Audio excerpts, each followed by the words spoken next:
Hello, welcome to another Filipino grammar lesson here on Talk to Me in Tagalog. Today, we will study the Tagalog interrogative, ilan. Ilan. Ilan in English means how many. Ilan is used when we want to know the quantity of something.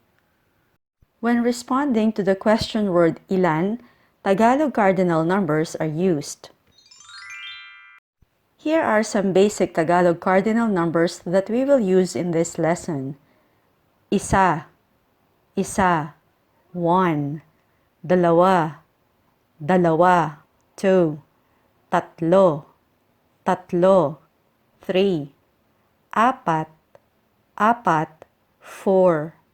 Lima, lima, five.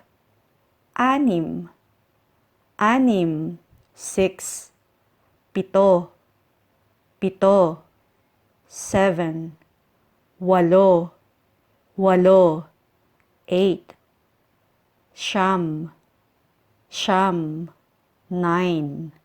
Sampu, sampu, 10. Dalawampu, dalawampu, 20. Tatlumpu, tatlumpu, 30. Apatnapu, apatnapu, 40. Limampu, limampu, 50. Isang daan, 100. To better understand how we count in Filipino, please check out our lesson on Tagalog numbers. Link is in the description. Let's use ilan in a sentence. The pattern that we will follow is ilan plus singular object marker ang plus noun. Example 1. Ilan ang lapis mo? Ilan ang lapis mo? Lapis is pencil and mo means your. The literal translation of this question is, how many are your pencils? Ilan ang lapis mo? How many pencils do you have?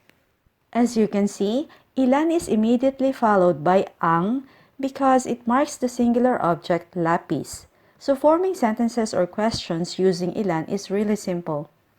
Example 2, ilan ang dala mong bimpo? Ilan ang dala mong bimpo? Dala means bring or carry and bimpo is a small face towel. Ilan ang dala mong bimpo? How many face towels did you bring? Ilan ang alagang aso ni Lynn? Ilan ang alagang aso ni Lynn? Alaga means pet, aso is dog, ni is of, it marks ownership of something by somebody. So aso ni Lynn means Lynn's dog. Ilan ang alagang aso ni Lynn? How many dogs does Lynn have? If you want to learn more about using the word ni, you may click on the link below. Our fourth example is, ilan ang mga pasyente sa ospital? Ilan ang mga pasyente sa ospital? Pasyente means patient, but since we inserted mga between ang and pasyente, it means that we are talking about two or more patients. Ospital is hospital. Ilan ang mga pasyente sa ospital? How many patients are there in the hospital? 5. Ilan ang darating? Ilan ang darating? Darating means coming. In this case, we are talking about people who are coming. Ilan ang darating? How many are coming? 6. Ilan ang kailangan mo? Ilan ang kailangan mo? Kailangan is need. Ilan ang kailangan mo? How many do you need? The two examples that you're looking at mean the same in English, but we have two different ways of asking it in Tagalog. The first one follows the earlier pattern that you have just learned. Ilan plus ang plus noun which is kabute, meaning mushroom. Ilan ang kabuting nakikita mo? Ilan ang kabuting nakikita mo? Nakikita means see and mo is you. It means how many mushrooms do you see? Ilan ang kabuting nakikita mo? The second pattern that we have is ilan plus the letter G to form the word ilang plus noun plus ang plus the rest of the sentence. Ilang kabute ang nakikita mo? Ilang kabute ang nakikita mo? Which means the same. How many mushrooms do you see? Since it's more commonly used in everyday speech, we will use the second pattern from now on. Here are some common questions using ilan. Ilang segundo? Ilang segundo, meaning how many seconds. Ilang minuto? Ilang minuto, how many minutes. Ilang oras? Ilang oras, how many hours. Ilang araw? Ilang araw, how many days. Ilang buwan? Ilang buwan, how many months. Ilang taon? Ilang taon, how many years. Ilang beses? Ilang beses, how many times. Another way to say it is ilang ulit. Ilang ulit, it also means how many times. Ilang piraso? Ilang piraso, how many pieces. Ilang kilo? Ilang kilo, how many kilos. Ilang litro? Ilang litro, how many liters. Ilang patak? Ilang patak, how many drops. Ilang pulgada? Ilang pulgada, how many inches. Ilang metro? Ilang metro, how many meters. Ilang kilometro? Ilang kilometro, how many kilometers. Ilang sako? Ilang sako, how many sacks. Ilang kaban? Ilang kaban, how many kavans. Ilang kutsara? Ilang kutsara, how many spoons. Ilang kutsarita? Ilang kutsarita, how many teaspoons. Ilang baso? Ilang baso, how many glasses. Ilang tasa? Ilang tasa, how many cups. Ilang bote? Ilang bote, how many bottles. Ilang sandok? Ilang sandok, how many scoops. Ilang tao? Ilang tao, how many people. Ilang butil? Ilang butil, how many grains. Let's now use ilan in a sentence or in a question. Ilang taon ka na? Ilang taon ka na, meaning how old are you now? Answer, 30 taon na ako.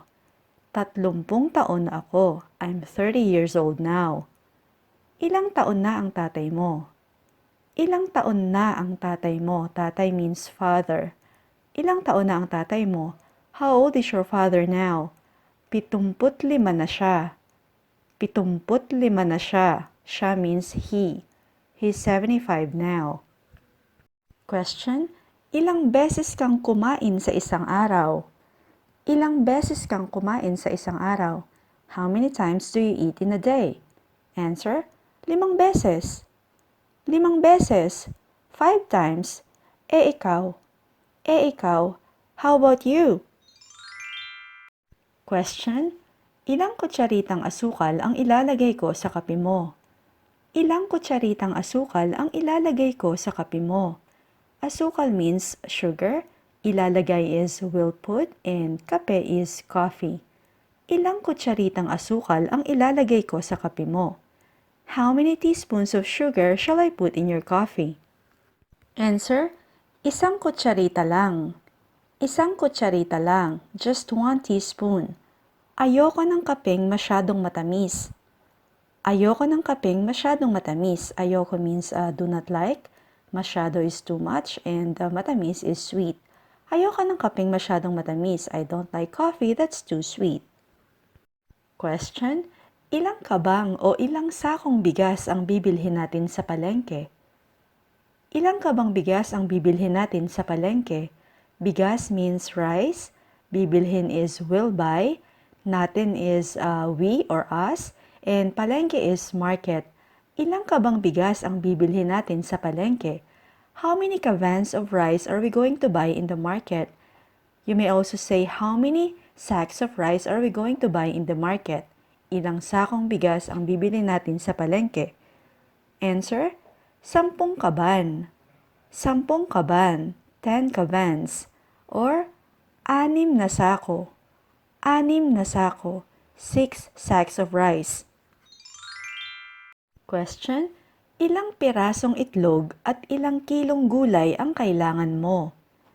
Ilang pirasong itlog at ilang kilong gulay ang kailangan mo? Itlog is egg, gulay is vegetable, and kailangan is need. Ilang pirasong itlog at ilang kilong gulay ang kailangan mo? How many pieces of eggs and how many kilos of vegetables do you need? Answer, 7 pirasong itlog at 2 kilong gulay po. 7 pirasong itlog at 2 kilong gulay po. 10 pieces of eggs and 2 kilos of vegetables, please. Question, ilang buwan ka titira sa Canada? Ilang buwan ka titira sa Canada? How many months are you going to live in Canada? Or for how long are you going to live in Canada? Answer, mga 4 na buwan siguro. Mga 4 na buwan siguro. Maybe for about 4 months. Question, ilang oras kita hihintayin? Ilang oras kita hihintayin? Meaning, how many hours shall I wait for you? Which of course means, for how long shall I wait for you? Answer, mga 1.5 oras. Mga 1.5 oras. For about an hour and a half. That's all for now. Please subscribe to my channel for more Tagalog language lessons. If you like this video, please give it a thumbs up and I'll see you again very soon. Maraming salamat po!